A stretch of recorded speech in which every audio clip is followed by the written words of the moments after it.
Hello everyone, তোমরা কেমন আছো? আবারও চলে এসেছি একটা নতুন রেসিপি নিয়ে। আজ বানাবো কাঁকরোলের পুর ভরা বড়া। চলো দেখে নিই এটা বানানোর জন্য আমাদের কি কি ইনগ্রিডিয়েন্টস লাগবে। ফার্স্টে লাগবে পেঁয়াজ কুচি, কয়েকটা কাঁচা লঙ্কা, এক বাটি ভেজানো চাল, রসুন কুচি, হলুদ গুঁড়ো, লঙ্কা গুঁড়ো, আর লাগবে কাঁকরোল। তো ফার্স্টে ভেজানো চালগুলোকে ভালোভাবে পেস্ট করে নেব। তারপর ওই পেস্টের মধ্যে হলুদ গুঁড়ো, নুন এবং লঙ্কা গুঁড়ো দিয়ে ভালোভাবে মিশিয়ে একটা ব্যাটার রেডি করে নেব। আমি আগে বলতে ভুলে গিয়েছিলাম, কাঁকরোলগুলোকে একটু সিদ্ধ করে নিতে হবে, 70-80% মতো সিদ্ধ করে নিতে হবে। তারপর সেদ্ধ করা কাঁকরোলের বীজ ভালোভাবে বার করে একটা বাটিতে নিয়ে নেব। কাঁকরোলের বীজ, একটু সর্ষে গুঁড়ো ও কয়েকটা কাঁচা লঙ্কা দিয়ে একটা পেস্ট বানিয়ে নেব। তারপর একটি কড়াইয়ে তেল গরম করে তাতে পেঁয়াজ কুচি, রসুন কুচি দিয়ে ভালোভাবে গোল্ডেন ব্রাউন হওয়া অবধি ভেজে নেব।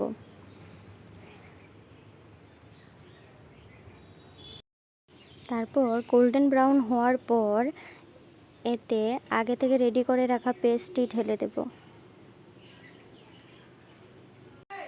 এতে হলুদ গুঁড়ো, লঙ্কার গুঁড়ো ও পরিমাণ মতো নুন দিয়ে ভালোভাবে মিশিয়ে নেব।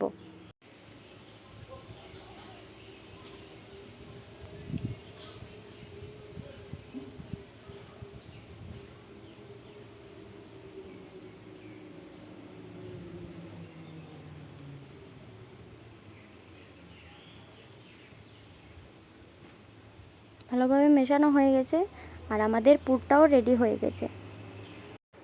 তারপর ওই সেদ্ধ করে রাখা কাঁকরোলের ভেতরে পুরটা ভালোভাবে দিয়ে আগে থেকে রেডি করে রাখা ব্যাটারে কোট করে নেব।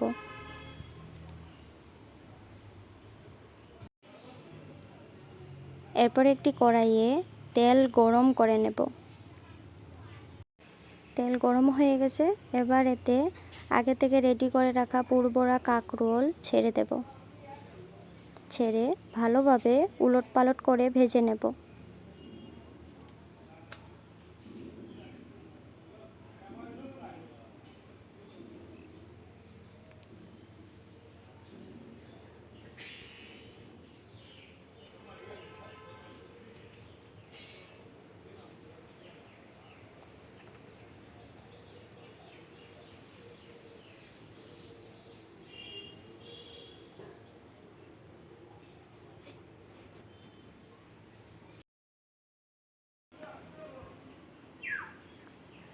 রেডি হয়ে গেছে পুর ভরা কাঁকরোলের বড়া।